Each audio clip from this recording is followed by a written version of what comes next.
The skyscrapers of New York City speak to that city's business culture, and the monuments of Washington, D.C. are emblematic of its government bureaucratic culture. But here, from the very founding of the city, the Cathedral Basilica of St. Louis, King of France, stands as an icon not just of New Orleans, but of the Catholic culture of the city.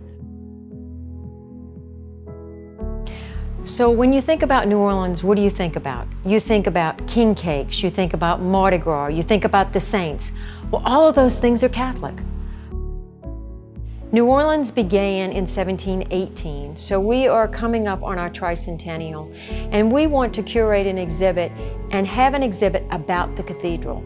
Not just about the cathedral, but about the Catholic Church, its roots in New Orleans, how it began in 1718, how that small church became a parish church that then becomes a cathedral because we become a diocese.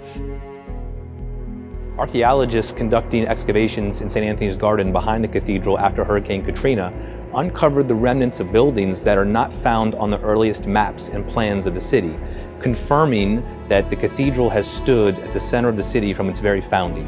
And so in 1793, the current church opened. The foundation and front lower facade of the current building date from that 1793 church. In 1850, an effort was made to expand the church and build the bell towers a little bit taller. And in that process, the side walls collapsed and fell in. So most of what we see today is from the 1850 renovation of the church. But we count 1793 as the date for this building. Enough of the original building survives to use that as the date for this building. So children, when they visit here, they may have gone to the cathedral as part of their tour of the French Quarter. They'd go to the cathedral, and then they'll be able to come here and learn more about the building of the cathedral, who's been prominent in the cathedral, what kind of people have been baptized and married and buried, had their funerals from the cathedral. So it'll give them some interaction. It isn't just a building that's in Jackson Square, that when they're in the French Quarter with their parents, they're seeing it, but now they're getting to know the history. And they're getting to know the history as to why it's so significant. For 300 years, people have been Catholic in New Orleans, and for 300 years, that spot of ground has had a church.